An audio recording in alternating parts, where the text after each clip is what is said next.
I'm looking at the OBS. My voice is always so quiet. Everyone reaches the red, and I barely crest the yellow. What is this?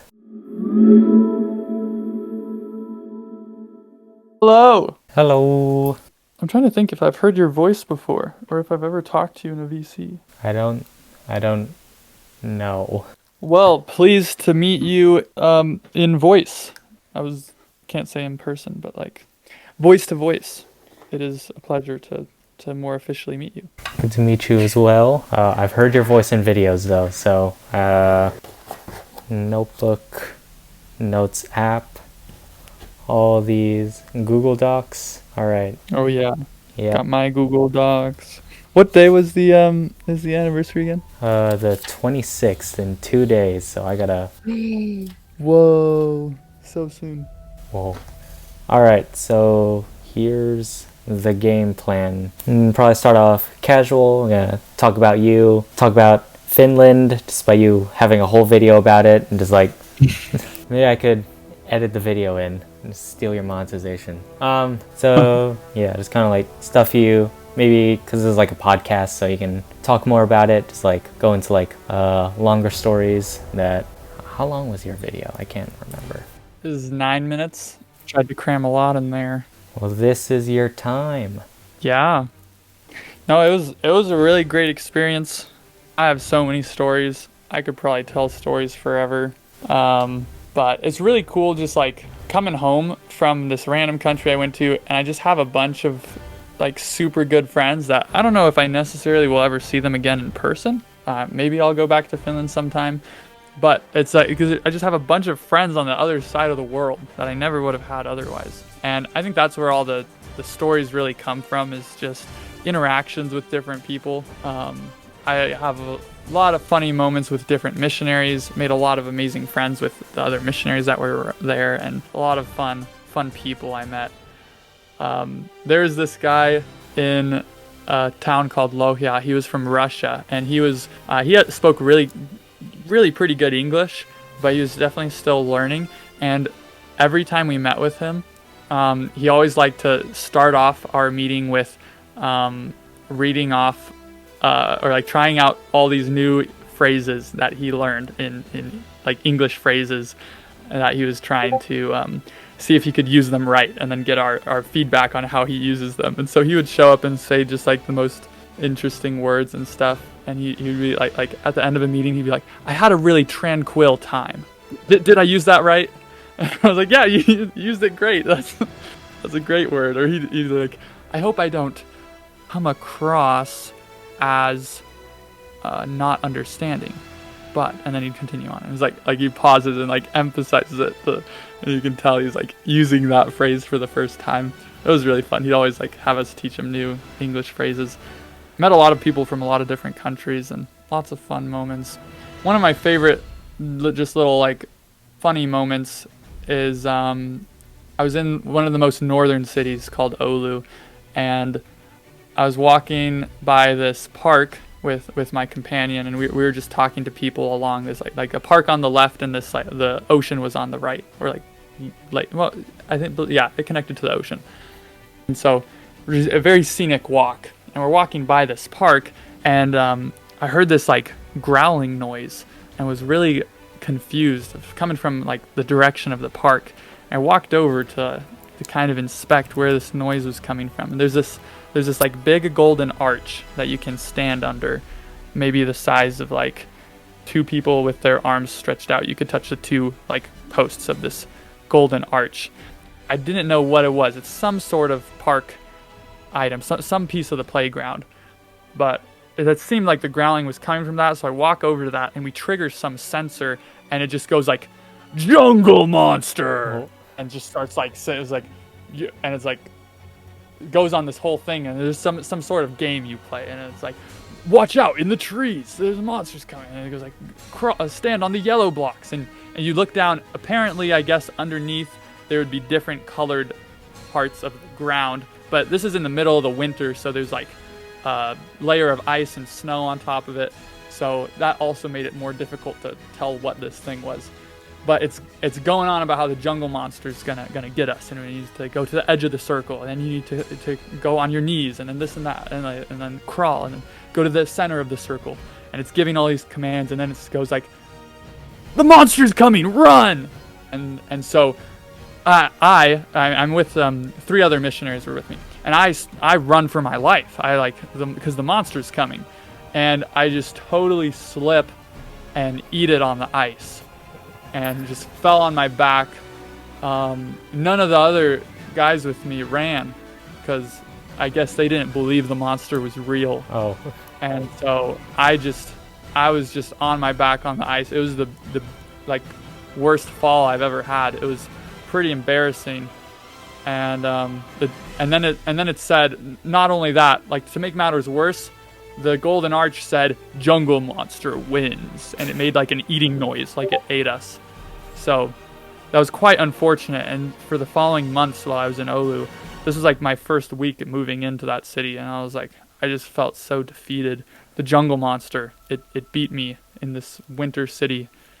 And so months later, it's like, because this was like February when I moved up there, and so then like March and April go by, and then the snow starts melting. And so once the snow's melted, I go back there, and I beat the jungle monster first try. Hey. It was so vanquished the jungle monster.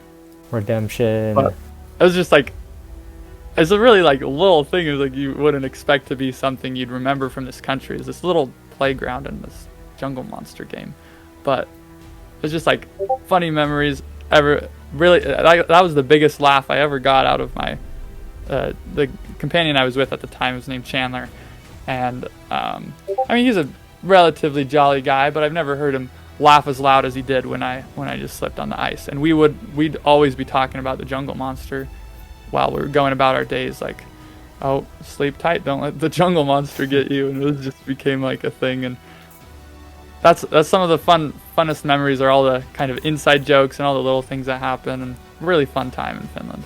Oh, brother.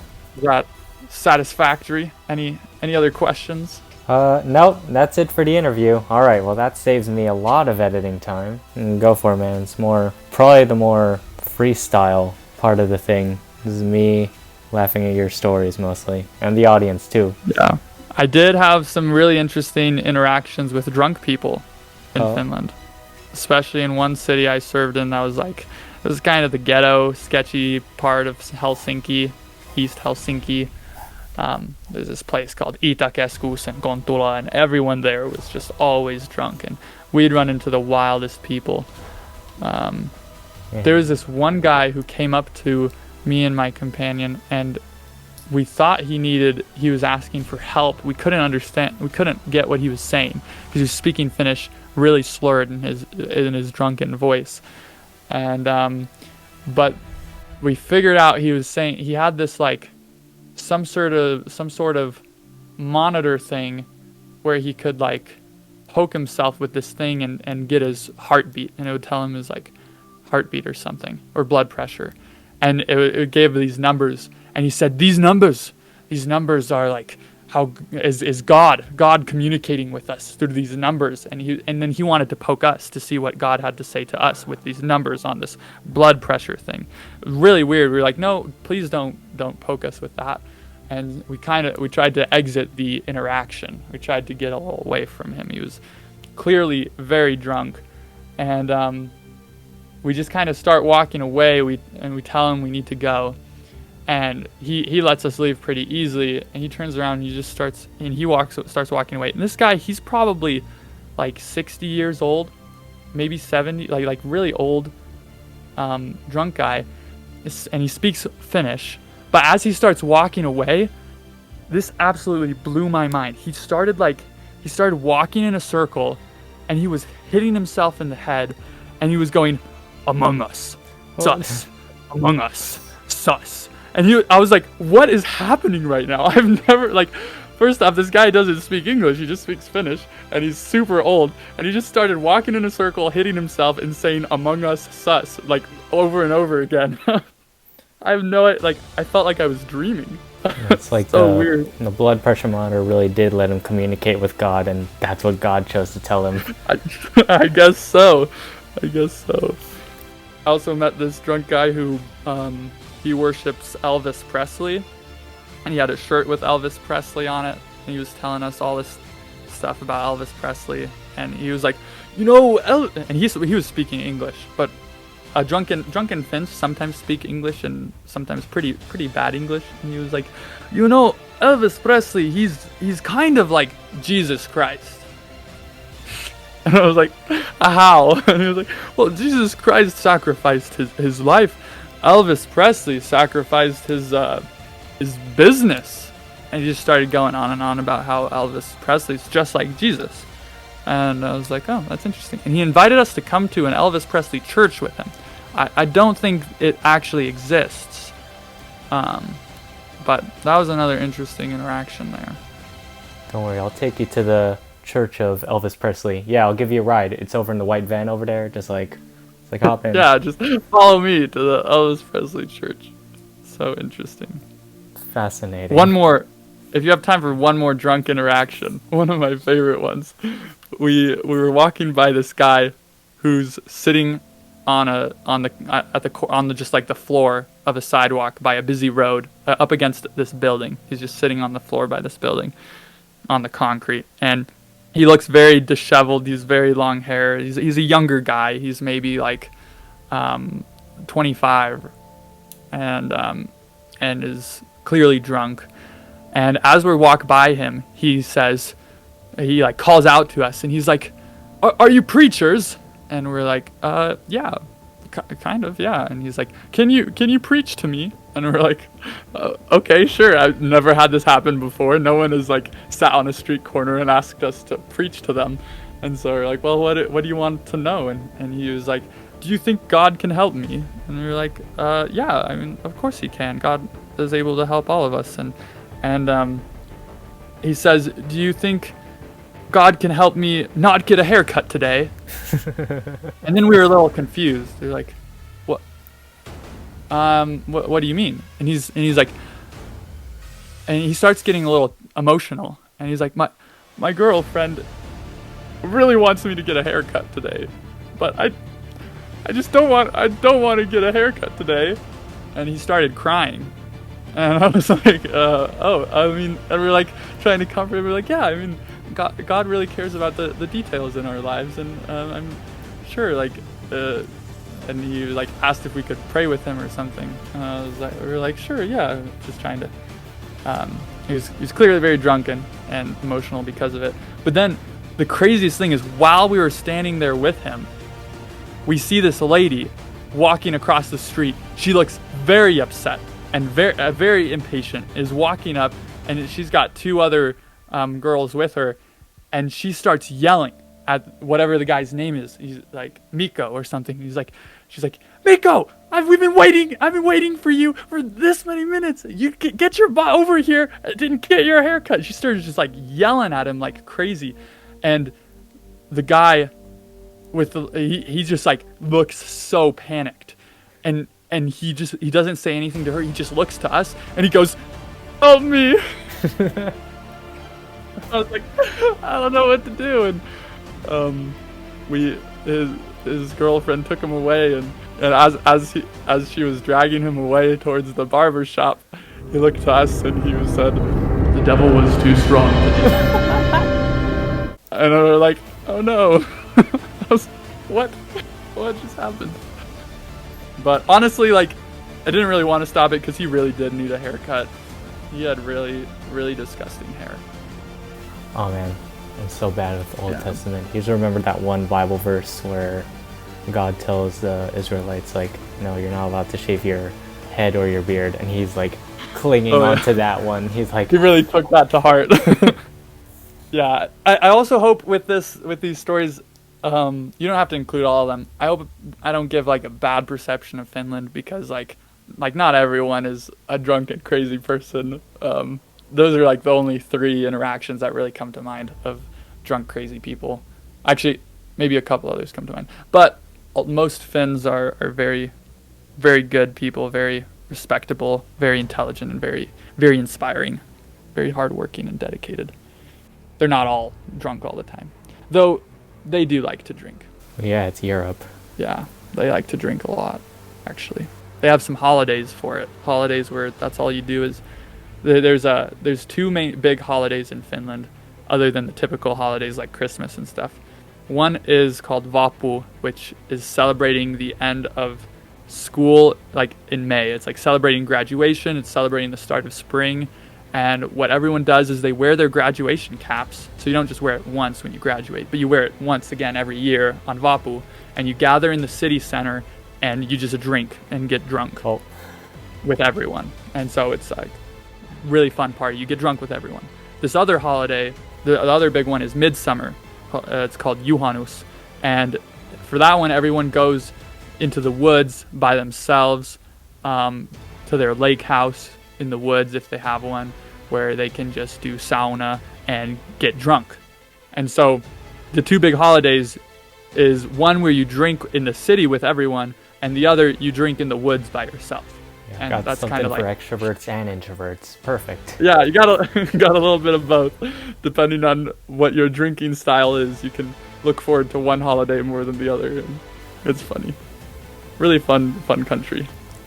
I would ask if you were participating in them. You're like, oh, I gotta really assimilate with the culture, see what they're really going through. Yeah, I gotta you gotta understand them, right? to really love them.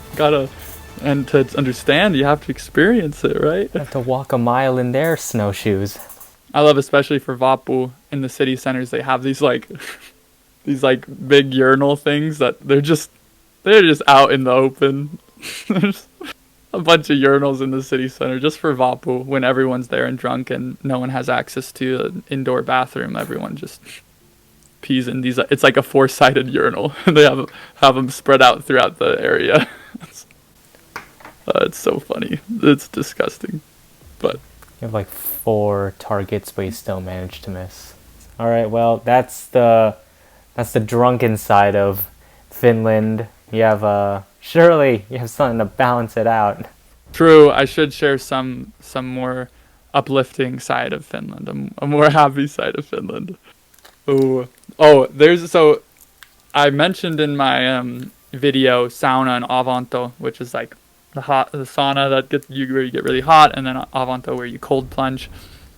I got to experience this once with some members of the church had us come over, and we helped them with chopping some wood and moving some stuff inside for the winter and things. We had just had the first big snowfall, and the lake had recently frozen over, and it actually froze with there's already almost a foot of ice, or not maybe half a foot of ice on the lake. And we after helping them with all this yard work stuff, we got to do sauna and Avanto with them. And this was the one time where I experienced true, real, authentic Avanto, where you cut a hole in the ice yourself.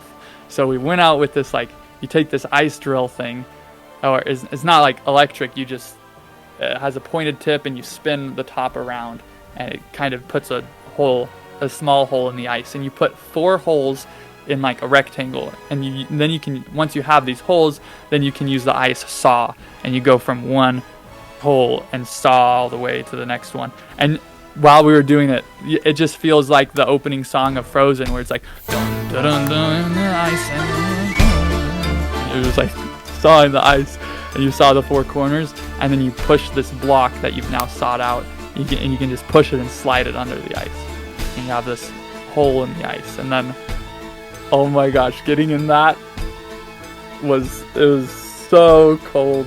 The coldest thing I've ever experienced. But it's balanced out with sauna.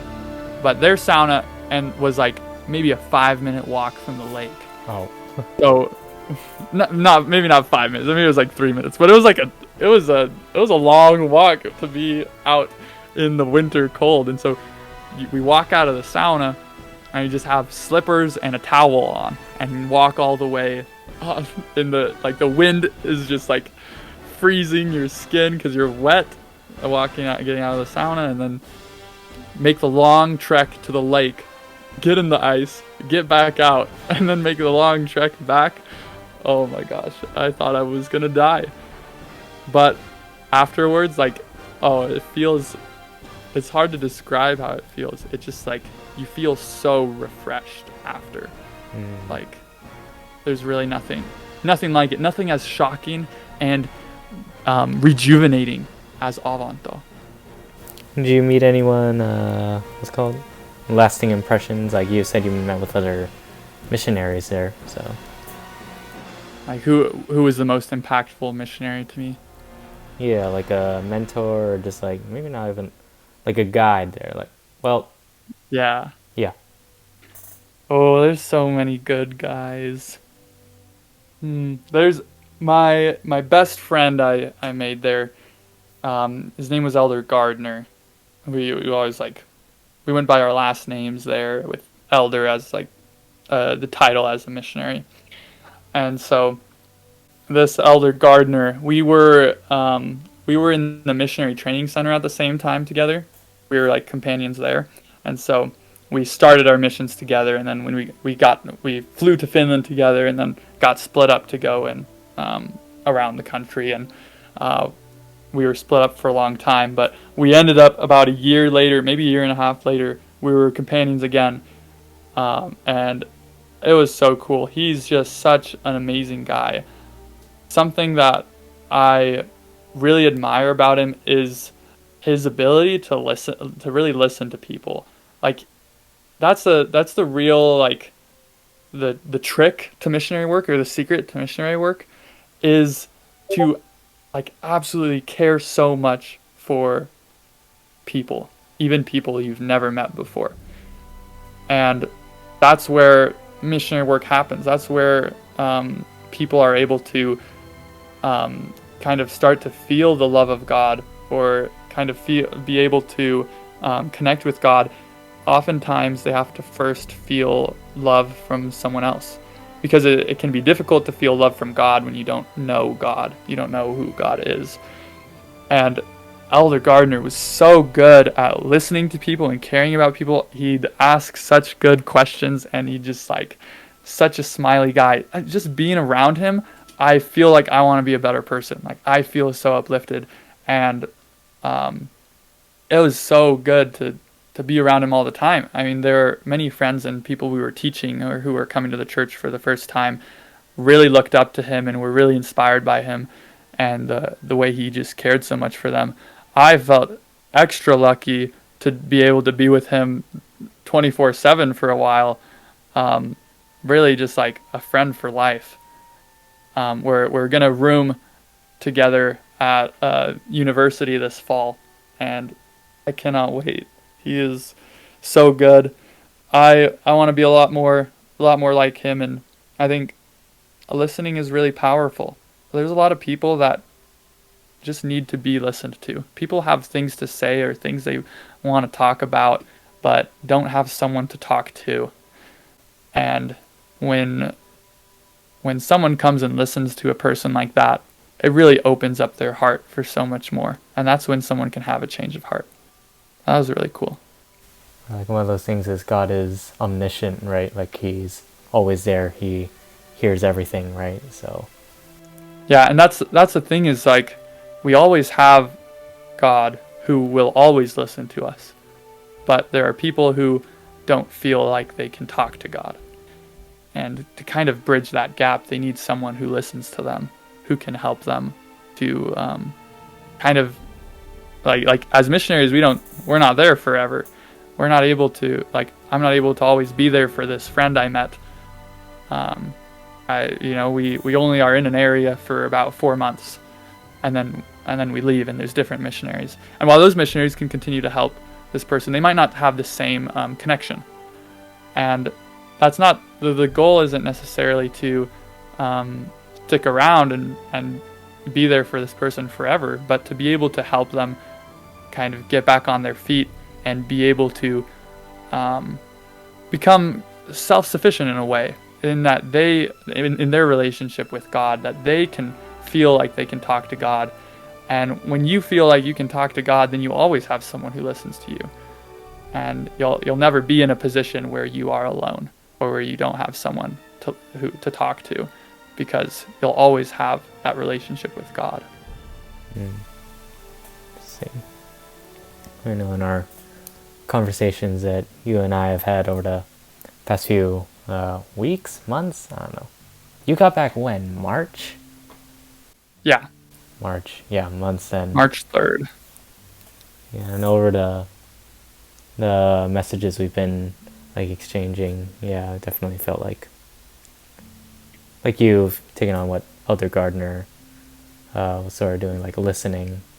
Like I felt like heard felt very like you weren't trying to like strong arm me or just like trying to get your point across. It felt like you were trying to actively like listen and try to hear what I was saying. So yeah, it definitely sounds like you Wow. rubbed off on you. So Hey, I really appreciate that. That means a lot to me. yeah. I try. I think he did rub off on me a lot. I think, I mean, before my mission, I would say I didn't have very good social skills. And I don't know if that's very surprising to other people because I speak very enthusiastically and energetically on in my Minecraft videos or in like in the animations I make. Maybe I portray myself as a more confident person, but in like social interactions with people I didn't know and stuff, um, I feel like I was very awkward and I didn't really know how to talk to people. And I would always be thinking, like in a conversation with someone I've recently met or something, I would be thinking about what I'm gonna say next. Mm. And it's like in this conversation, I need to think of like, what am I gonna say next? What can I say to keep this conversation going so it's not awkward or this and that. But it's really just like that's something I learned on my mission, and it really changes the way you talk to people when you don't think about what you're gonna say next and you just listen to what the person is saying. And then it's just kind of natural what you say next, or maybe you don't say anything for a little bit. And that's another thing. This is a quality I love about Finland. Is well, I sometimes love it.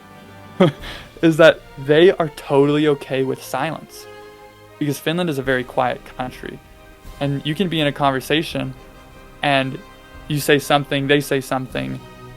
It wasn't a question, so they don't necessarily need to respond yet, and they don't feel the need to say something to keep the conversation going, and they can let it. Or when someone asks a question, then the person, they don't feel like they have to answer immediately to keep like to stop silence from hanging in the air. Sometimes we'll just sit in silence for a minute and then respond to the question. And I think that's really cool that there isn't that such a need to keep a conversation going, but they definitely take time to think and time to listen, which, like I said earlier, was just so important. So that is a quality I really love about Finland. Though they are also very antisocial, and I've become someone. I think I am someone. At least I have become someone who really likes to talk to people.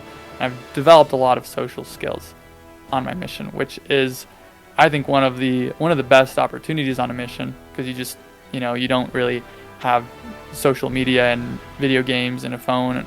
We had a phone, but only for like the essentials of messaging and scheduling and things. So I was just immersed in the world, just with people. And it's so good to just be out there and talking to people all the time. I think our devices have really made us a lot less social in this world today, or like this generation can sometimes. I mean, I think social anxiety is at a peak in the world, in this generation as compared to previous generations. That's not necessarily factually based. That's just my opinion or observation, but that's something that was so good about serving a mission, is learning how to talk to people. You just listen to their stories. People are so interesting and so fun and so good.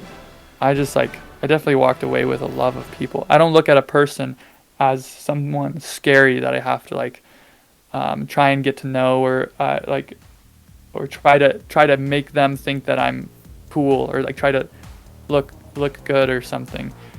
And people aren't like a challenge to me. People aren't scary to me. Like every person I see, it's just an opportunity to get to know a new story, and to get to know a new perspective, to get to know a person.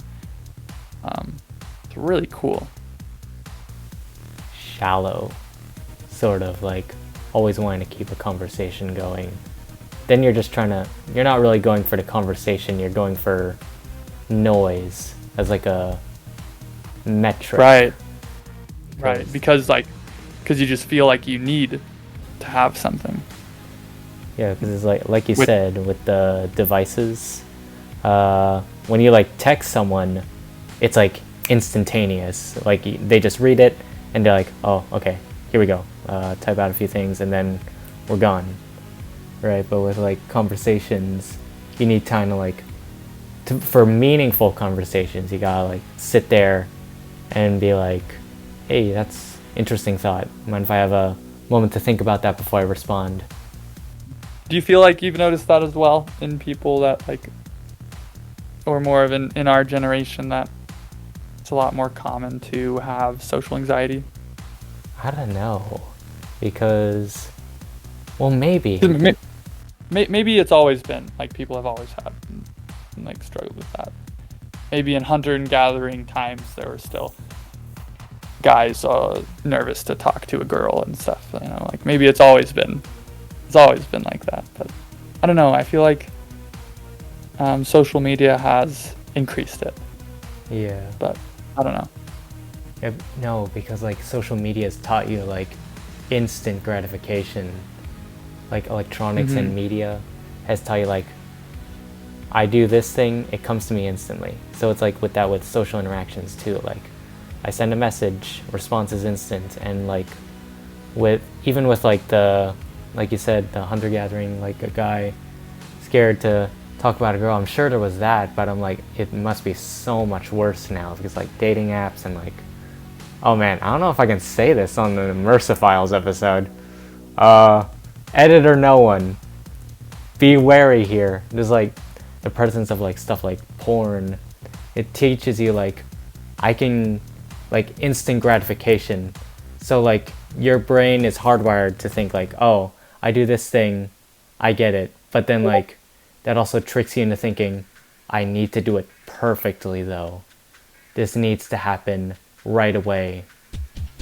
So you're not interested, or like you're scared of the idea of like dating or like getting to know someone or like taking those crucial steps that other generations were able to do. So maybe not easily, but like compared to our generation.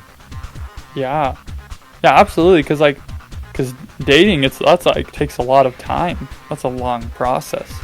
As we're being raised to kind of like with instant gratification, we don't want things to take time. It's also risky to date. It's like you put yourself in a position where you can be hurt, and so there's a risk and a time commitment.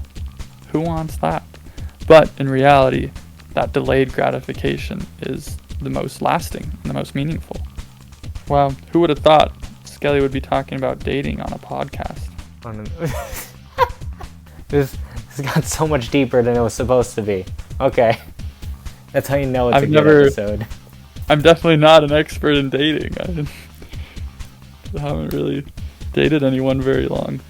Well, I haven't dated anyone ever, so there we go. That makes you the expert in this control group. In this room, or in this chat room. Yeah, maybe. Well, I'm not gonna pry into that, so I'm not gonna be like, so you're dating anyone? So, moving on. Yeah, you can cut out as much as you'd like. I don't know how long you're planning on making this episode, but the last one I did, I had like 2 hours of footage. I had to cut a whole hour out. Well, we just talked about like how you kind of changed, how you were like wanting to talk to people more, how you're more social. Elder Gardener kind of taught you to be like to listen to people more, to open yourself up in that way. So that's kind of how you've noticed a change in yourself. Are there any other changes? And also, do you think the world around you has changed? Like when you came back home, like big changes there? Yeah, I think the biggest changes I've noticed is development and implementation of AI in everyday life. Definitely wasn't as prevalent when I left. Obviously 2 years ago, it was kind of on the rise and it was getting very big, but it's crazy how ingrained AI is into like almost everyone's everyday. It's pretty wild. And there's definitely been a big change in AI art and animation and music and voices, and it does lots of stuff really well now. And as an artist, it's very, very prevalent or very relevant to me. I met this guy who the other day who he wanted to show me his art, and he like did like little air quotes when he said his artwork. And I was like, what do you mean by that? And he's like, well, I don't actually draw it, I just have an AI do it. But he had all this artwork he wanted to show me that he called his, and I was like, that's interesting. Yeah, I don't know what like the implications of AI will really be and what it's gonna really do long term, but definitely a big change in the world and a big change in the internet and everything. I've noticed things like animated projects or that people make that they'll say like no AI was used in the making of this video, and I can see that being like a pretty big marketing point in all sorts of media, like on streaming services and movies and theaters. If anyone will still go to theaters, things will be advertised as AI free. That's so interesting to me that's gonna be it will probably be a whole category on Netflix, is the AI free category with no AI, and it's like, and of course at the same time, like, that's just something you say about something, and there's no way to prove whether or not AI is used in something. So it will cause a lot of really interesting problems and really interesting kind of implications for the media industries. But I also know there's a lot of artists and a lot of people that feel really threatened by AI. I don't really feel threatened by AI. I don't feel like AI is necessarily going to be taking away my job or ruining my art, because I can still make art and I still love making art and animations. And the thing I love about it is making it, of course. And I definitely don't feel threatened by it. I don't think there will ever be a day where people do not value real art that is made by people, because there's so much meaning in it, and it's just kind of like part of the human experience. People of all nations, in all times of history, have made art. It's like part of human nature, I think. Like, you go into, like, it's crazy to see, like, you can look at tribal like ancient populations on different sides of the world, and they have these hieroglyphs or these writings on cave walls, and they all would make art or make pottery or statues, or all around the world people always have made art as a way to express something. I don't really know how to describe why art has so much meaning, but it does, and I definitely don't feel threatened by AI. I think like it's a big change, but there will always be artists, and there will always be value for artists, I think.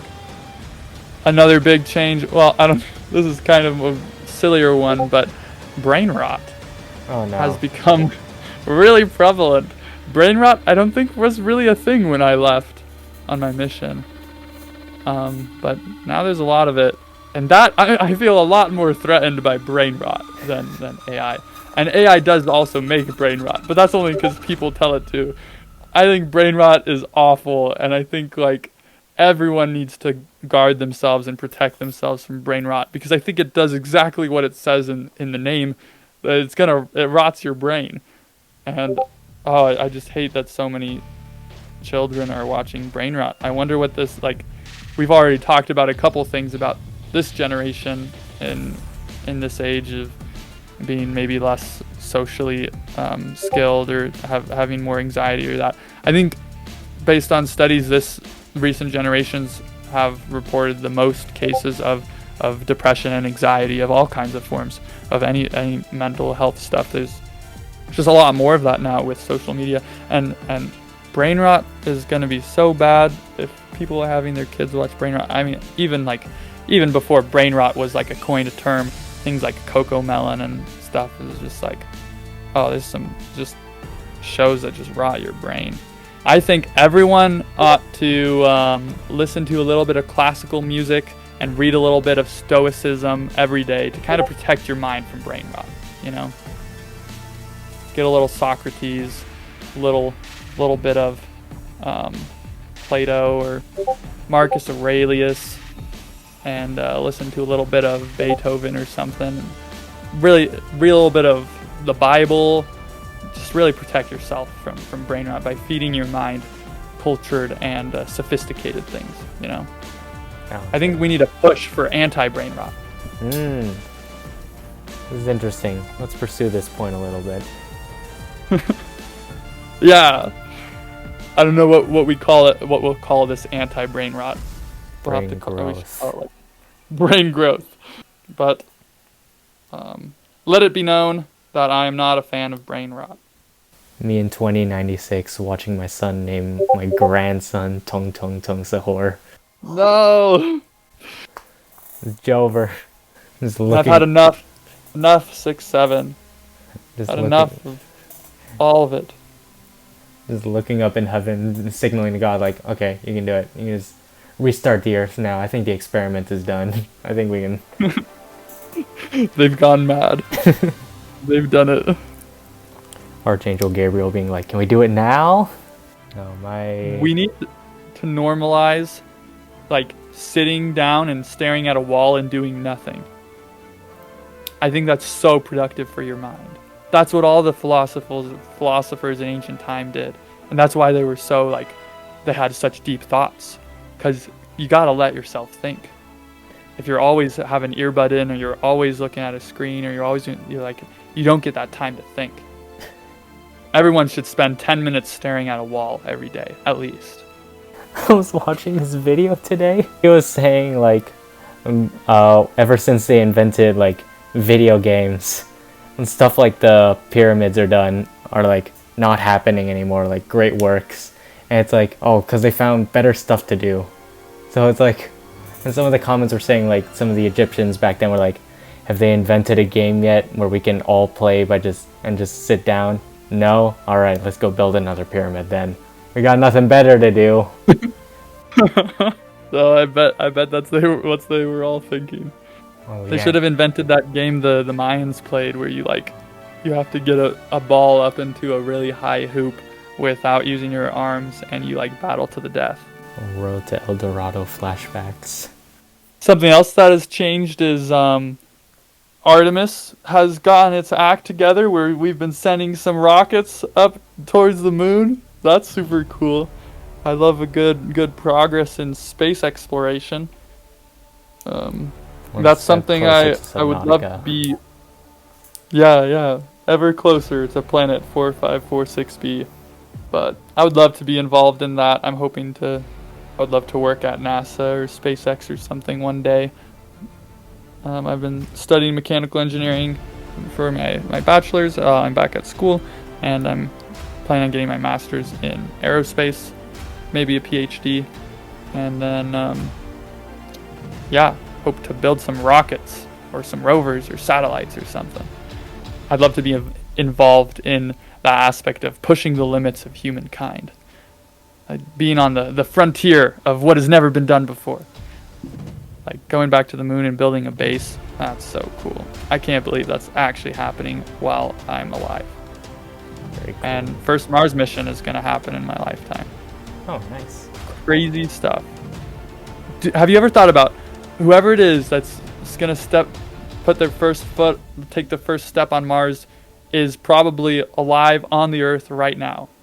Maybe he or she is in a kindergarten somewhere right now, or maybe they're in middle school or high school somewhere, or maybe they're already like in college, or who knows where they are. But whoever it's gonna be, they've probably been born, and they just don't know. They don't know it yet, but they're gonna be the first person on Mars. God's plan. It could be you. No, definitely not me. I It think could be me. It could be any one of us. okay, so it's definitely not me. So that leaves like 6,999 999 other candidates. All right, we're really narrowing it down there. Oh yeah. Maybe what will happen is I'll be an engineer working on something at NASA, and then there will be some mission, and they'll have these astronauts, and then they'll have these backups for redundancy, and then there will be some explosion that kills all the engineers and the backups, and then I will be forced to go on this mission. And they'll use a tranquilizer dart to knock me out to stop me from leaving and put me on the rocket. And have you seen Project Hail Mary? I have not. Is that did I just get spoiled? No, that's not the plot for Project Hail Mary. I was just making that up. That's a nice dream. Well, I don't know if it's a dream, but it does involve a lot of people dying though. So, you just gotta work out that little detail. Yeah, maybe we can avoid the explosion. Apollo 11, the really, really bad ending. No. Oh, Apollo 13. Dude. Do you believe that the moon landing was real? I have no reason to believe it's not. Good. You have to run that back. I do this bit all the time, and the one time I'm supposed to do it out loud, I forget. Okay, here, ask me about the moon landing again. Do you believe the moon landing was real? Oh, you're one of those people that believes in the moon, aren't you? No! He's got a one-up conspiracy theorist, and they don't know what to do. Yeah. The moon is obviously just a giant star. That's really close. The moon is obviously a government drone. From which government, you ask? All of them. The Illuminati. I met someone who actually, I'm still not 100% convinced that they believe the moon landing is fake, but I'm 90% convinced that they actually believe that, and I can't believe it. Did you see Iron Lung? Iron Lung? No, I haven't. Yeah, Markiplier made that. Oh, wow. All these YouTubers making movies now, finally getting good products instead of just Hollywood formulaic stuff. Wow, that's crazy. Crazy world we live in. Yep. So, Unfamous? Okay, well, that's a transition, I guess. Thank you for doing it for me. Yeah. Well, after talking about all this stuff that's happening in the world and the changes, you could say these are very talked about, so maybe they're popular subjects, or another synonym for popular is famous. But let's talk about the unfamous. What in the void theory transition? What the heck? How's that for a transition? Or here's a transition we can do. 3 in 1. You know what the day after tomorrow is? Unfamous anniversary? Oh wait, no, hold on. Oh yeah. June 26th, the anniversary, 6-year anniversary for The Unfamous, episode 1. You didn't even know that. I had to remind you. When I was reaching out to you, I was like, you gotta do the anniversary. Yeah, I don't keep track of that. And my Scratch anniversary is also coming up, I think. I think that's in July. I think I'm turning maybe 11. Wow, what I'm working on still says a final project. People are still commenting on my profile about how I'm dead. That's crazy. Hey, you didn't do a big reveal like you did in the Scratchcraft server. Maybe I'll make something little send-off thing. Okay, back. You gotta do a third transition. You gotta. Third transition? I don't know. I might be out of transitions today. Let me try my hand. Speaking of Scratch projects, The Unfamous. There we go. Someone just commented on my most recent YouTube video, Unfamous Season 2 win? I didn't know there was ever consideration of for Season 2. I wasn't aware I ever called it Season 1. Our marketing director was here. This is where he'd tell you to drop a link to Scratch's Elites. Oh yeah. Go watch Scratch's Elites. Yes. Actually, really cool. He's in it. He would know. Speaking of things you're in, okay, there we go. After many roundabouts, we are finally, maybe, unless I get derailed again. Let me just read the question. There we go. So, 6 years later, after Unfamous Episode 1, what are your thoughts on that? Does it really feel like 6 years ago, or are you just like, man, that was just like last week maybe? Yeah, no, that feels like it was a long time ago. I do remember spending many hours working on Unfamous it was actually in the laundry room. Well, I kind of made my own little room in the laundry room for when I was doing school, because I shared a room, my bedroom, with my two other brothers. I just kind of needed a place where I could do stuff and like record and everything without interrupting other people. So I put this desk in the laundry room and kind of had a little desk and setup in there, and that's where a lot of the Unfamous was. A lot of the voice acting was done there. A lot of the animating was done in that laundry room. So that's a little fun fact. That's why there was like a washing machine sound effect in one of the voice clips. Oh, that explains everything. Oh yeah, when Void first arrives and it's just like whoosh, whoosh, whoosh, whoosh. Just hear the jingle in the background. Yeah, no, it feels like a long time ago. 6 years is... Wait, I was like 14? That's crazy. If I had to guess how long ago it was, if I didn't know and I had to guess, I would think 4 years ago. Maybe 5. 6 is a long time. Unfamous episode 1 is that's a fun one. The quality definitely gets a lot better as you go through the later episodes. As you like find your footing. Yeah. Outsource your work to other animators. The roadmap from Immersion to Unfamous, how did it start? Was there always a plan for Immersion to go into Unfamous, or did you have the idea for Unfamous and you just needed like Immersion as like an engine to like set the stage for it, or what happened there? Mm-hmm.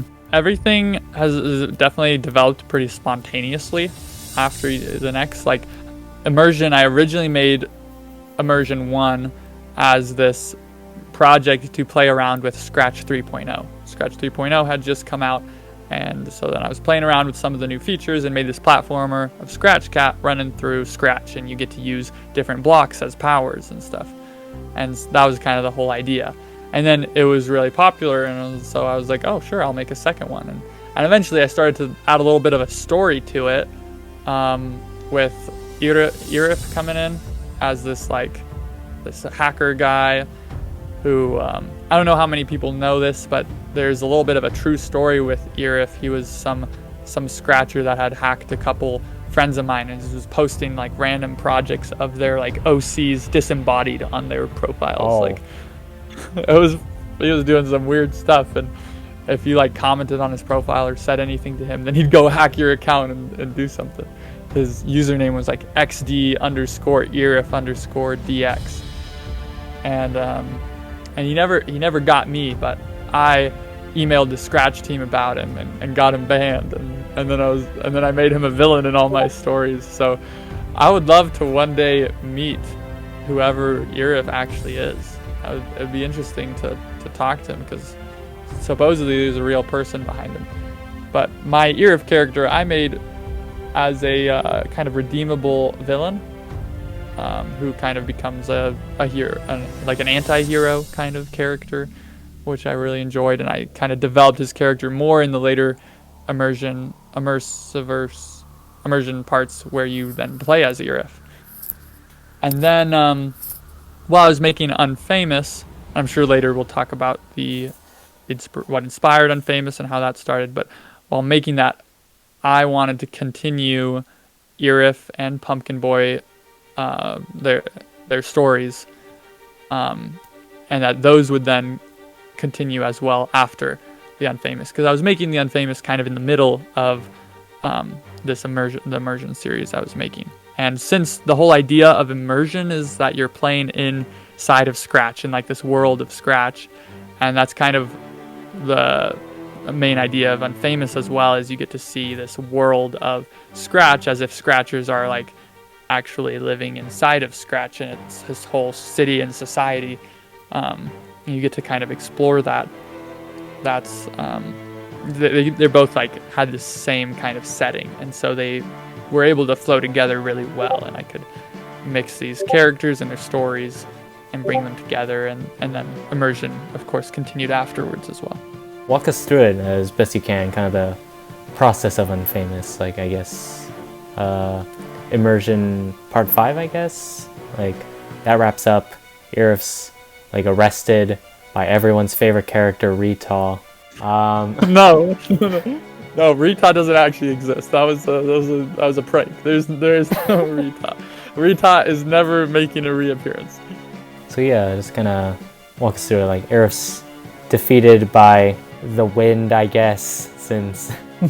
Oh, okay. He's defeated by what Rita, whoever that is. What happens then? Are you like, oh man, inspiration for the Unfamous, or like, what do you think the story's gonna go from there? Yeah, I made Immersion Part 6 before having many plans for the Unfamous, or any plans, I think. I was just kind of continuing Immersion's story. I thought it'd be cool if you could play as Irif, and then that kind of ties into and part 8 is like a reference to Void. Yeah, breaking out. And that foreshadows Unfamous. So by the time, I don't know where exactly in the Immersion timeline, because basically each part of Immersion, I was kind of just coming up with the story on the spot. Whereas the Unfamous was something that I outlined a story for all 6 parts as this big overarching Avengers type of Scratch universe.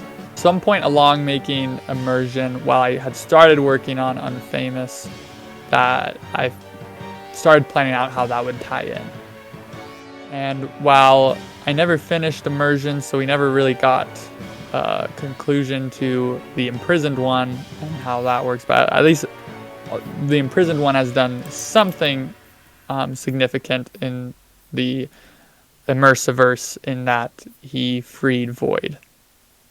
And that's something that's not necessarily essential to know for the plot while watching Unfamous, but it is a cool detail for those who follow the whole Immersiverse, that you get to find out in Immersion.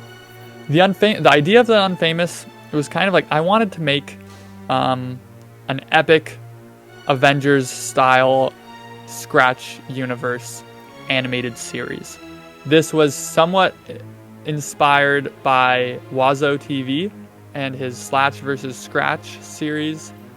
I always loved those. Those were just like the idea of Scratch being this society that you can live in and explore. I always thought that was super fun. There's a lot of fun things you can do.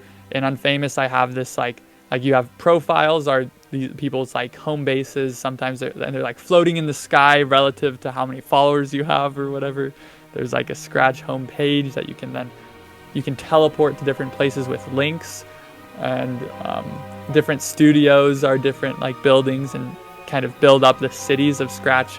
You find the Add Everything studio is this big hub that's kind of like the Star Wars cantina, where you have all these people, and because everyone is adding everything in the Add Everything studios, and so they're always very chaotic and there's lots of traffic. And I just love the idea of exploring that, and so I loved to do that in the Unfamous. And then the storyline and moral of the story kind of came from thinking about I've noticed, it's just something I had noticed a lot on Scratch, that there were a number of Scratchers. I mean, Scratchers were all like very young and kids, and a lot of Scratchers would kind of get obsessed with the idea of being a famous Scratcher. And when you kind of grow up a little more, you realize how meaningless that is, as Scratch is just like this kids coding website, and if you're on the X page or if you have over 1,000 followers, it doesn't like give it a few years and that doesn't really mean anything.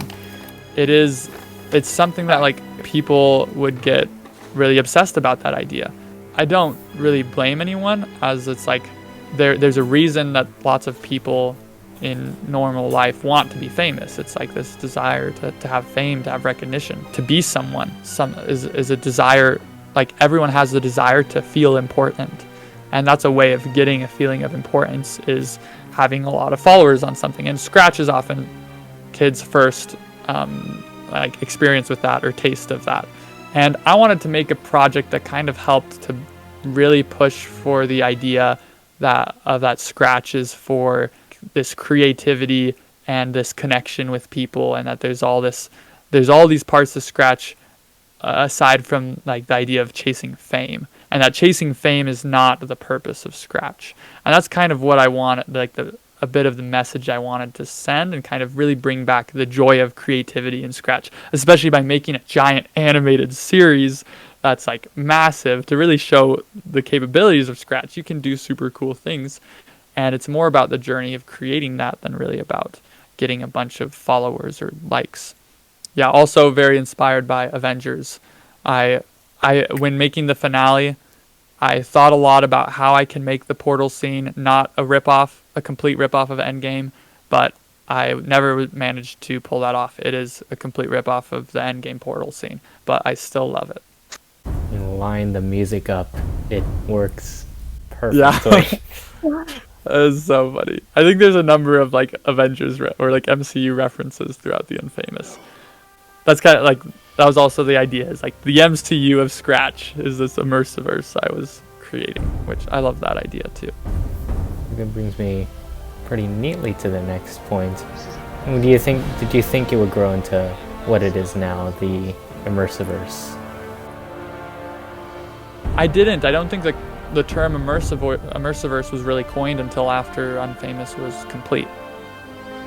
Or I don't know. I don't know when people started using it. I don't think I came up with it. Maybe I did, but I don't remember. I think someone else called it the immersiverse, and I kind of liked the term and continued using it.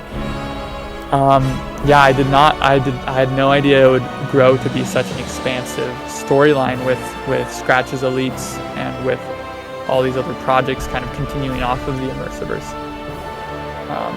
It's kind of become like the standard big Scratch, like in Scratch universe.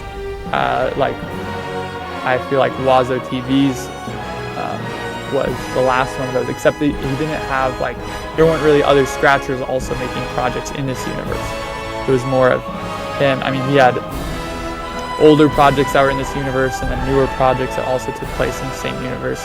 And so it kind of like had that feeling of a universe, but it was just him. And that's another idea of the Unfamous, is that anyone can kind of create anything on Scratch. And I loved the idea of being able to like include so many people. That was a big point of the Unfamous, was to include so many Scratchers that had no followers, that nobody knew about. They just like put their OC in and did some voice lines in this like application thing, and I included over 100 random Scratchers in the Unfamous, and many of them are these characters with voice lines. Some of them are a little more in the background and like extras, and some of them play very important roles in the plot. And I just love the idea of being able to collaborate with so many people. But yeah, I never expected it would become even bigger than that.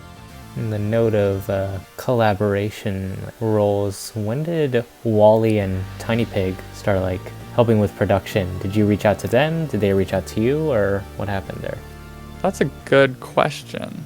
I think Wally had made, well, he was one of the more detailed applications when applying for like a character in the Unfamous. And he had all these assets for his character, and he had this like voice line pack or something. Whatever it was, his thing really impressed me, and I was like, I want to use this character a lot. I can't remember how exactly he became involved in production, whether I asked him to help more or if he asked me, but he helped in some of even like the story writing in the later episodes, because while I did have a general story for the whole thing, it wasn't fully fleshed out of what the final episodes would look like, and you can tell a big difference between episode 1 and episode 6, and there's quite the time gap in making them as well. But I really can't remember. I feel like Wally was helping with it as long as I can remember.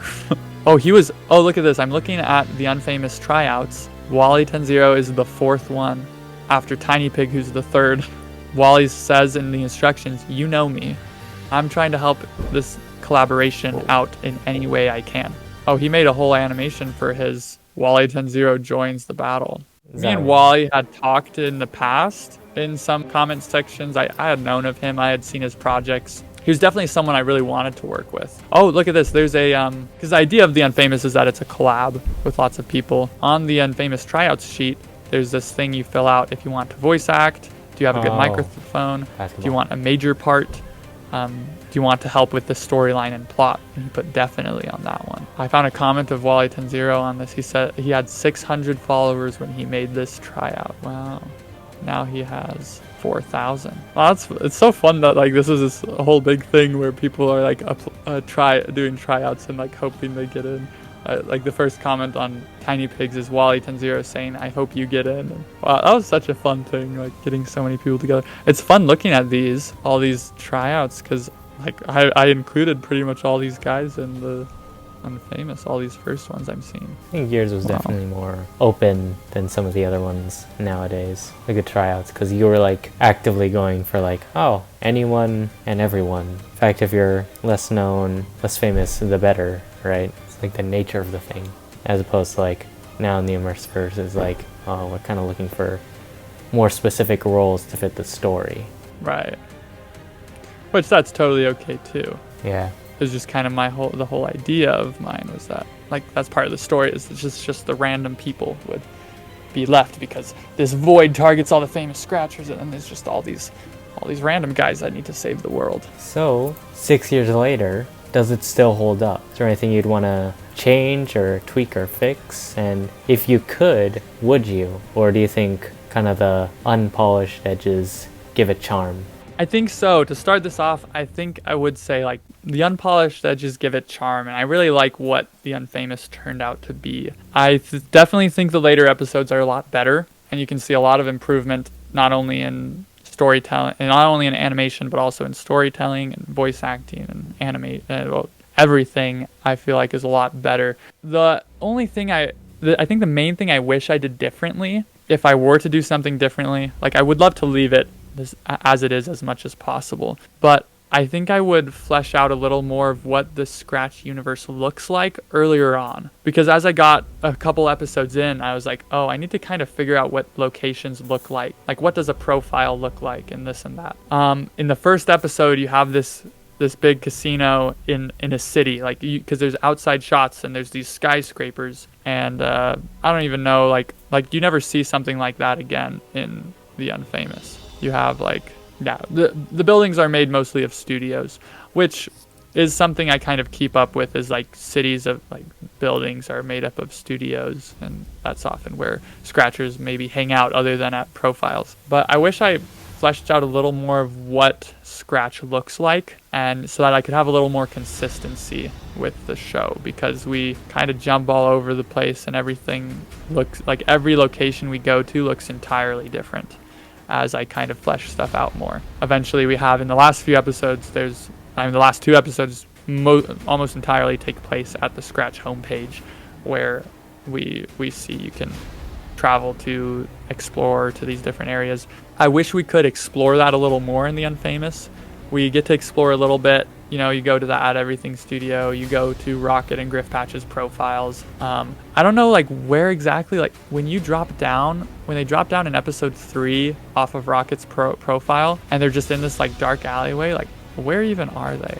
Or, like, when Pumpkin Boy meets Mr. Melon, they're at some random abandoned shack. There's just like not a lot of consistency in location and what stuff looks like. Enough that it's not so distracting or it doesn't really ruin the story, but I wish I was more consistent in that way.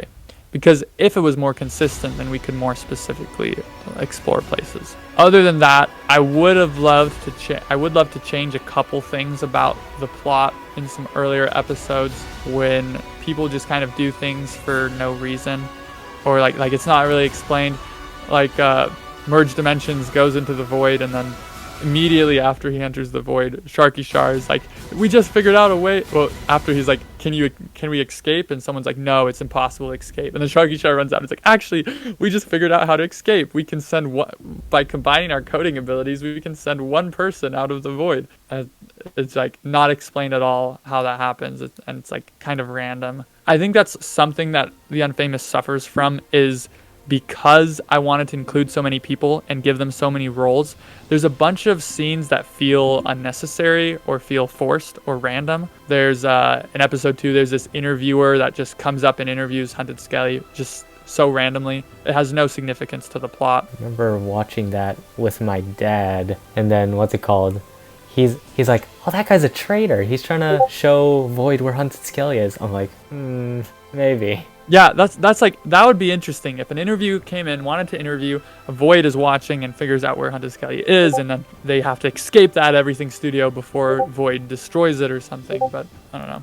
I think over like episode 2 is the weakest of all the episodes. I think it drags on a bit where they're in the studio the whole time and Everybody, you said that. Wally says that that episode 2 is the weakest. Episode 2 is my favorite, I think. really. Yeah, just because it has the traitor, the cheese nugget guy. I thought that guy was Oh, so, true. Is that how the episode starts with the traitor? Yeah, That's right. I thought that was so cool because I was like, oh man, it would be like a big thing where it's like Scratchers are gonna be fighting other Scratchers because they're like, oh no, Void's like the good guy here. This Void, he's like, this is good news. So it was like, Yeah, I wish we explored that a little bit more. Rather, like all we have is one Scratcher that sides with Void. Like it would be interesting to see a bunch of Scratchers kind of forming up in ranks to help Void. There's these other scenes, like there's this girl at the counter in this at Everything Studio. I can't remember what exactly she does for the plot. There's this she directs you there's, to get troll, right? yeah, she tells them about the hacker, I guess, and then the hacker guy gets them this what does the hacker guy do for them? He gives them a database on every remaining famous figures out, Scratcher. yeah, so that they can create their plan and stuff. Or like the cardboard, someone who makes the weapons. Hunted Skelly's like, I know a guy, and they go get these electrically charged weapons made of cardboard and charged by Pikachu. And I don't know, it's just so random.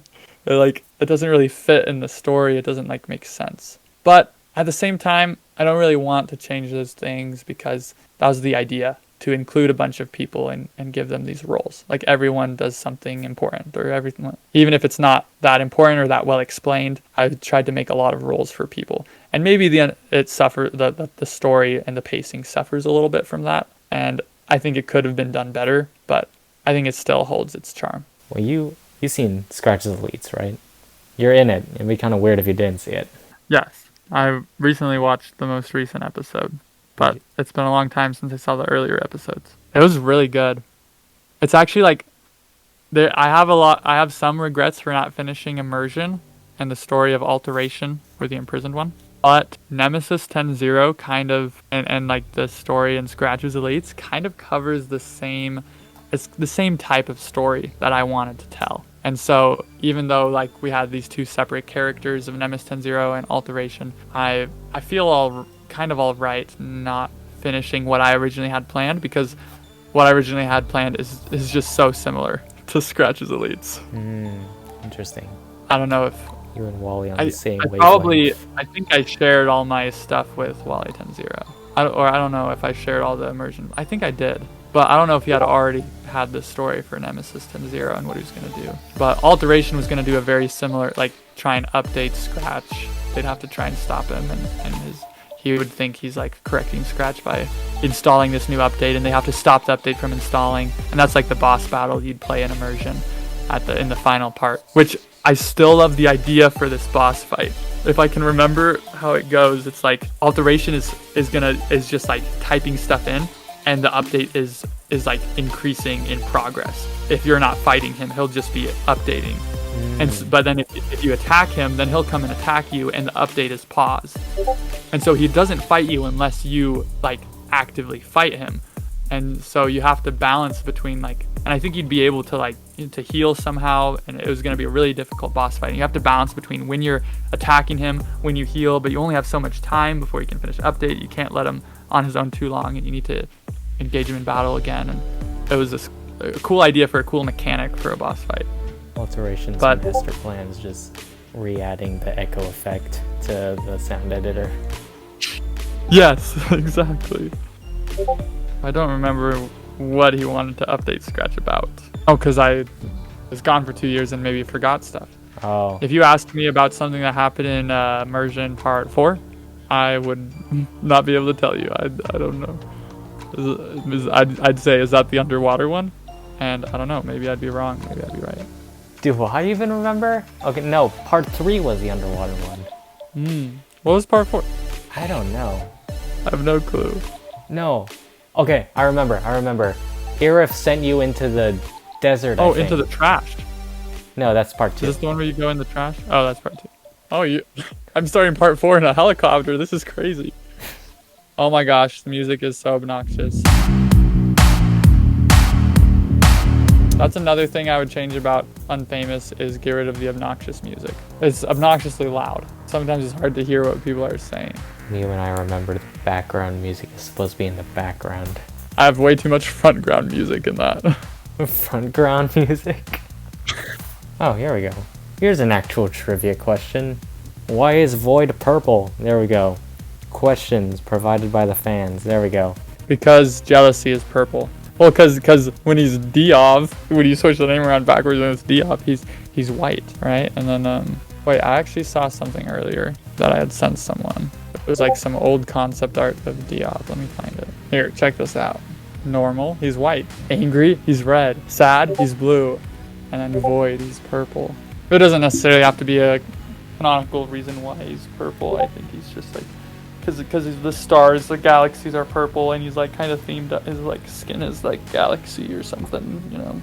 Is there like Easter eggs or hidden details or like tidbits that in the Unfamous that you've been waiting for people to point out? Like, I know when I do animation, sometimes I do like little one frame things and then nobody points it out, and I'm like, bro, I spent so hard working on this detail. And then you're all disappointed. Yeah. You have any of those or? There's all those after credit scenes. I don't think everyone has seen all the after credit scenes. I'm not sure if those are those in the YouTube versions? No, they're not. Probably it's got to be really difficult to access them. Cuz I don't even remember them all, but there's one with like Irif coming in and Wally compiled it all into a project with all the post-credit scenes, so that made Oh, someone did that? Yeah, Wally did that. Oh, good Wally. You still talk to Wally or? It's been a while. I don't think I've actually talked to him since I've been back. I should send him a message. You were working on the Mr. Millen Infection series, right? I don't think I personally made anything very. I think I did voice acting for it, maybe. I don't remember. See. That was all Seb Webb. The GOAT. He was so good. His animation. Infection was an amazing series. Too bad it was never finished. I feel like Scratch is so like filled with unfinished projects and like ideas that are maybe too ambitious that no one ever gets to finish. That's something I maybe take a little bit of pride in with Unfamous is I set out to make this grand project and I did it. Hey. Made it to the end with the help of some other animators and some other people helping with the story and lots of collaboration, but it was accomplished. The whole Unfamous. Something I'm still proud about. Put that on your resume like a project director. Something I think is really funny is I made a trailer. I would always do this. And I think people on Scratch, like kids on Scratch do this all the time. When they're like making some cool project, they'll make a trailer for the project. But they make the trailer before making any of the project. Like, I would do that. I made a trailer for the Unfamous, I think, without having animated any of the Unfamous. And then it's like, so it's a really bad trailer because it's like, doesn't have actual scenes from it or stuff. Actually, let me see what the Unfamous trailer looks like. Imagine making a trailer before starting principal animation. Could not be me. Cringe. Never. But that's the thing is it's so fun to make a trailer. Yeah. Because it's like Let's watch the trailer together. Oh boy. 6 episodes and each one will be 10 minutes long. Ooh. The last episode was what, like 26 minutes? Ambition. Split into 3 different Scratch projects. 7,000. Still, 7,000 messages. Oh, yeah. Oh, here we go. Void was once like the rest of us. Not anymore. He's changed. Oh, that background's real. But that's not a thing I ever Void say. had one goal, and he's not going to stop until it's done. Scratch needs correction. This just in, an unknown force is wreaking havoc across the Scratch platform. Now, over 20 famous Scratchers are missing, so if you got more than 1,000 followers, you might want to take cover. Wait, These are actually real scenes. Cardboard Yeah. Guy 06. We're going to stop Void, and we need weapons. Who's we? I've put together a team. Void's more powerful than anything Scratch has seen before. Griffcatch. At last. Oh wow. Okay, never mind. I was wrong. It was, Maybe I was thinking of I must have an earlier trailer I made. Yeah, the Time is infamous right, trailer and Void and is down. tryouts. We'll use this specially designed kill code on Void, and then the Void will be no more. How many times do I have to tell you? You can't defeat me. Now it's time for you to go save Scratch. You're outnumbered, outgunned, but you still got a chance. You've got 4 Oh. Scratchers, 1 repeat clone, and 1 shot. No pressure. Wow, that was actually really cool. I impressed myself. Did I really make this before episode 1? Wow, I did.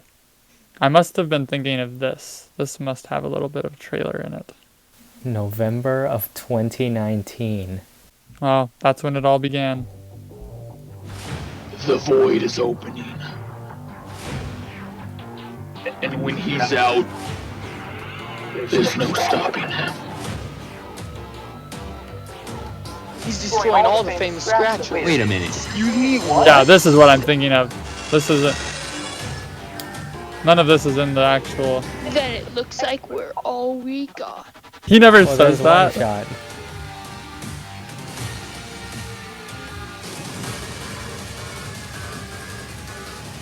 With Will, Wham, and Wazo already gone, we don't even stand a chance. No one ever says that. I don't say that. It's fake trailer. It's like one of those. Oh, that's nice. Like one Oh of wow, those that. trailers you see on YouTube with where it uses like archival footage from like other TV shows that had that character. Yeah. Well, I had a trailer for this one. I really enjoyed making trailers. There's a trailer for the turkey hunt. Does this have real footage from the turkey hunt? Hello? Oh, I hear a voice in the background, so. That's because I'm watching the turkey hunt trailer. This is Oh. so funny.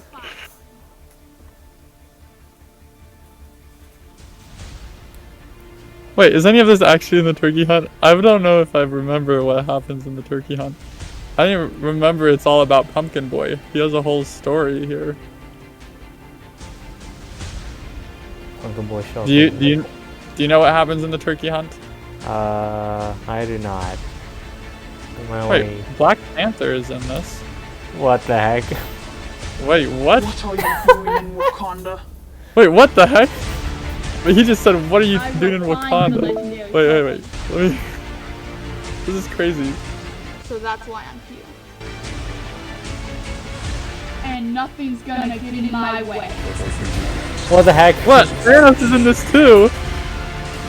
It's so Wait, but if so this is bad. Pumpkin Boy, then that means this is canon in the Immersiverse. Thanos and Black Panther are canon. Wow, that's crazy. Wait, there's no way they're actually in the turkey hunt. Thanos and Black Panther are in fact in this. Have you never seen this? I have not. Dude, it's part of the Immersiverse. You have to. You see, it's the LARP. I'm LARPing. Not true Immersiverse head. This is why they. Black Panther, Wakanda, plot twist, not expecting that. Thanos, what? Didn't see that coming. Whoa, there's a scene selection. This is so epic. Black Crash Landing. It's over. Thanksgiving dinner. This is crazy. Wait, I want to just see the Black Panther moment.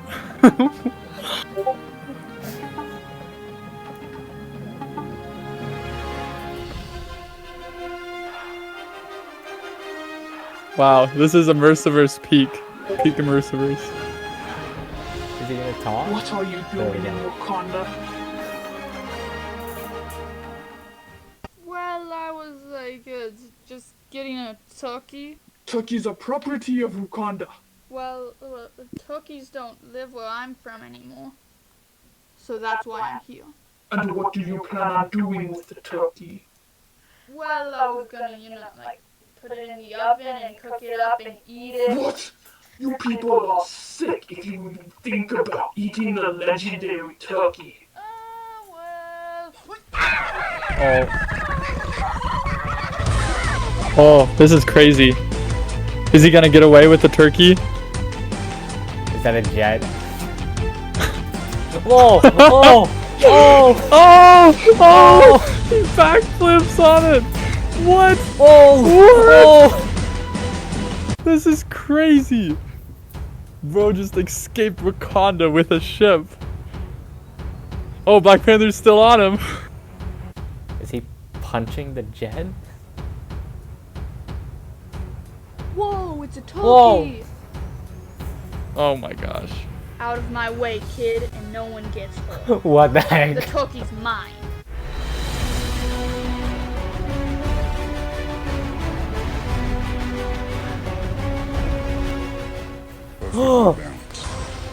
Thanos is here at a 7-Eleven.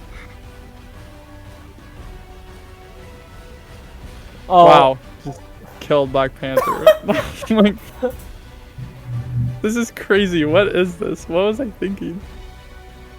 oh, The turkey knocks the gauntlet off. It's over, Thanos. What the heck? This is insane.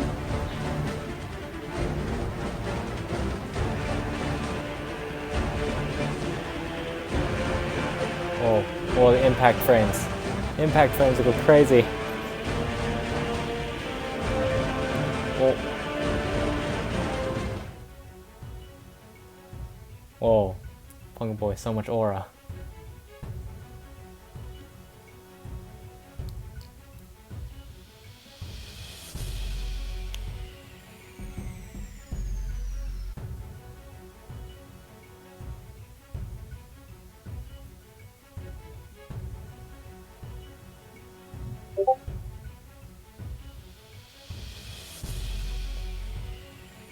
Whoa! Ow. Whoa! What? Oh. Turkey is disgusting. Oh. That's the moral of the story. Pumpkin Boy doesn't like turkey. Wow. I love this. Me for all the voice acting, me for all animating, me for all coding, me for all art except for the leaves and the thumbnail. Wow. Cop out. Ah. The future. What do you think? Okay, so here we go. Here's how I worded it here. Ooh. The future, your future. Do you think there's room for the immersiverse in your future? Well, not long term, because we all have to leave Scratch sometime. It'd be kind of weird if we're like, imagine being a 40-year-old making games on Scratch, making quality. Imagine that. That must be Yeah, that'd terrible. be crazy. That'd be On the Explore page, I just saw a project from Will Wham as the top project. I was for like, real. what? Will Wham is still making stuff? He's probably 30 or 28 or something. Yeah, I don't know. I feel pretty done with Scratch. Not like I love Scratch, but I'm a YouTube guy now, I guess. I don't know, I want to make more. I don't really want to use Scratch for animation since I've done so many animations outside of Scratch. It feels very primitive to use Scratch to me right. now because I have access to much better software. You posted And, a video of like, oh man, what was it? You posted a video today with like a animation, I think. I did. That's something I made a couple years ago, actually. Oh, I just never uploaded it. And I have a lot of footage of the making ofs, and so I'm making a little making of video that I'll upload today or tomorrow to go with it. sick. Because it on its own, it's not a very entertaining video necessarily, so I don't expect it to do very well by itself. But it's kind of the peak of my 3D animation talent. And it's still up to date of the peak of my talent because I haven't done any 3D animation since I've just been gone. Right, right. And I also don't have access to Maya anymore. So one of these days I need to figure out Blender so I can actually do stuff. Oh, do the donut tutorials. Yeah, the donut tutorial. Oh, what a long journey. But yeah, I don't really see myself making much of any Immersiverse content because it's like it kind of is bound to Scratch, and that's where it takes place, and that's where like all the story is. Someone will have to have followed all the stuff on Scratch. Like if I were to add to it and make the story that it's important to know all the stuff that happens in the Unfamous and Immersion to understand this story, then and I upload it on YouTube, like people would, it'd be difficult. It's a very niche audience that would understand or be able to really follow that story. Right. I could make a new story that doesn't require knowledge of prior stories that takes place in the Immersiverse, but even still, it's a strange setting for YouTube animation. It's still such a niche audience of this world inside of Scratch. Because I'd have to design it to be more suited towards outside audiences outside of Scratch, right, to really pull it off. And I don't know. I feel like I'd like to make new stories. I do love my characters like Void and Hunted Skelly is just me, and Irif and Pumpkin Boy. I could see myself making like art of them in the future or something like, but I don't think I'd necessarily make a whole animation or game or story to continue the Immersiverse. I like where I ended with the Unfamous. Even though I did have plans to continue to finish off Immersion, I'm still pretty content. You think, like, if someone was interested in finishing Immersion, kind of looking at your drafts and being like, okay, well, like you said, it's similar to Nemesis and Zero and Scratch's Elite, so if they were like, kept the core of it, but like, was able to come with like a sort of cohesive narrative for Irif and Alteration and all that stuff, you think you'd be interested in kind of letting them do it, or are you just kind of like, no, more protective of it now? I think if someone would want to continue it, I think that'd be cool. I could send all of the drafts and scripts or ideas that I had written down. It would be cool to kind of see that finalized. I'd love to finish it, but I just don't see myself ever finishing it. Right. But if someone wanted to, yeah, I would be down to see it completed. There are a couple really cool scenes that's the only thing I kind of regret, that there's a couple really cool scenes that would have been cool to see. Alteration like absolutely just outplays everyone. It's so epic. So that's a future with the Immersiverse, but what about for the Immersiverse? Do you have like guidelines or boundaries or just words of wisdom for the Immersiverse team right now? Honestly, I mean, just really have fun with it. That's kind of the whole purpose of it, is to really explore the Scratch universe and just enjoy making some fun stories with friends. That was one of the funnest things about Unfamous, is like collaborating with so many people and like especially with other screenwriters or animators or voice actors, and like them being able to see the project and having helped with it as well. It was just really cool. And so yeah, I mean, like, animate together, and it's just enjoy the process. For guidelines or things, I mean, I think that's kind of the fun of Immersiverse, is you can kind of do anything. It's because it's in Scratch, and Scratch you can just code anything. So there's lots of possibilities, kind of stories you could do. I think everyone kind of loves to do a large scale story, but I think doing a much like a small scale story could be just as fun. And making a smaller project, like I would definitely, if wisdom for other people, like if you haven't made a giant series before, I don't know if I would commit to do a giant series. It sounds like there's all these ideas, like you asked me about all these things like Chaos Squad and Uninvited and all these unfinished projects. I would definitely recommend starting with something smaller. Like this video I just recently uploaded, it's a 3D animated short film, and it was for this class. I had 4 months to make it. When making a 3D animated short film, I had a lot of ideas. There's a lot of stuff I could have done, but I had to think a lot about, like, this is something that is very time consuming. It's going to take a lot of time.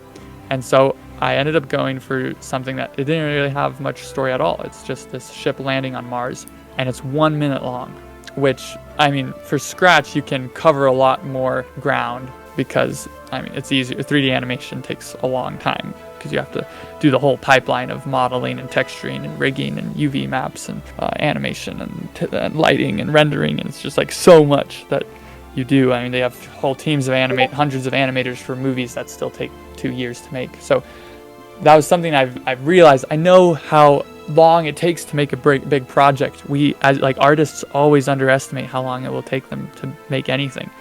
And so start small and make something that you can enjoy and be proud of and finish. It feels really good to finish a project. This is something that's been discussed a few times in the time you've been gone, this idea of like passing the torch. Like, do you think we should, as the Immersiverse team, we should be willing to pass the torch on to other people, let them have their projects in the Immersiverse? Because there's some that submit that like, there needs to be like a definitive end, and we need to be the ones that give it that definitive end. And then if everyone wants to make an Immersiverse inspired project, that's fine, and they can kind of branch off of there, and there is no longer an established canon, kind of that road with it, or kind of where... Yeah, I would probably lean more towards a loose canon and let everyone be able to be a loose canon, just kind of make what they want. I mean, I as the creator of the Immersiverse, I kind of made the story that I wanted to. I told the story that I wanted to tell in Unfamous. And while there's many more things you can do, I kind of told the story that I want to. And then Wally 10-0 had lots of ideas of stories he wanted to tell, and that continued off of the Immersiverse. And that's happening through Scratch's Elites. And yeah, you could make an infinite number of other shows that take place in the same universe, and it could still like fit together pretty well, as long as, I mean, I guess the MCU kind of has this problem of having so many stories and so many like world-ending threats. It's difficult to imagine the Avengers aren't helping with this other threat in this other show, you know. But yeah, I would. It's not like this isn't a like official production that people are paying money for, and it's like documented somewhere what and what isn't. I feel like anyone can kind of add anything to it.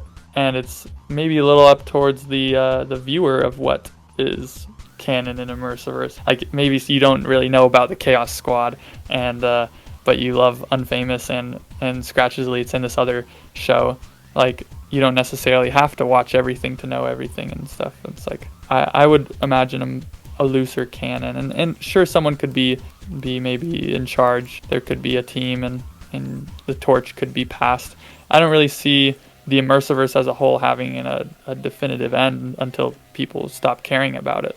I think anyone can kind of make anything, and everyone's individual stories would have an end. Like the Unfamous has an end. Like the Star Wars expanded universe before Disney took over. It's kind of like this web of like authors that kind of did their own thing with characters, and like they occasionally got in contact with each other, but they like kind of established their own kind of rules and kind of boundaries, and like it didn't work perfectly, but like that was part of the fun of it. Yeah, I mean, my favorite thing about the Immersiverse is the collaboration. I would imagine any project involving collaboration of a number of Scratchers, and then they kind of all are pitching in on this.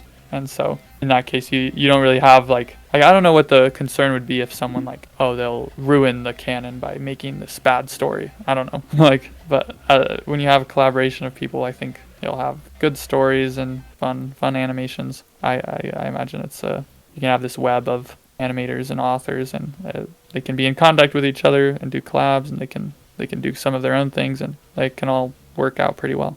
Aging audience, what do you think of that? Like the fan base is older. Do you think the Immersiverse needs to scale with that, or do you think it's like, no, it's Scratch, it's a Scratch project, make it for 8-year-olds? That's the thing. I feel like I imagine as the torch is passed to younger Scratchers that are making stuff, like the audience is almost also kind of passed on to younger Scratchers. You know, I think like, because Immersiverse is something that lives and thrives in Scratch, and so I imagine it's more of the Scratch audience there.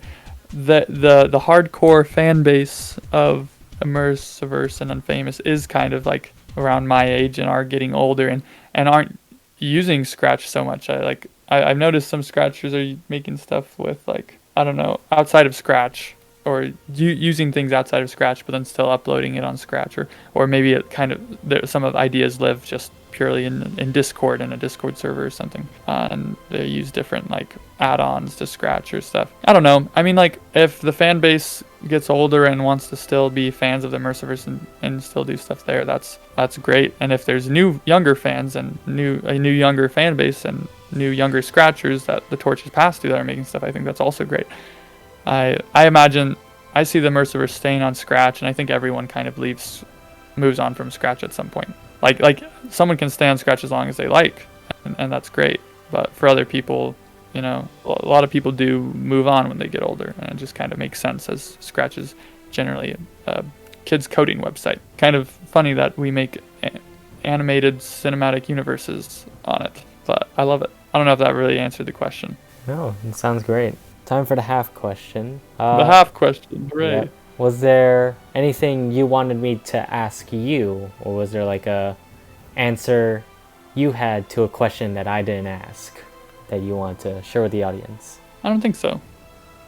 I don't think I had. I think we got to talk about a lot of topics. Right. I was wondering if there'd be a question about if I'm gonna be making more Scratchcraft videos, but I don't necessarily have an answer to that because I don't know if I will.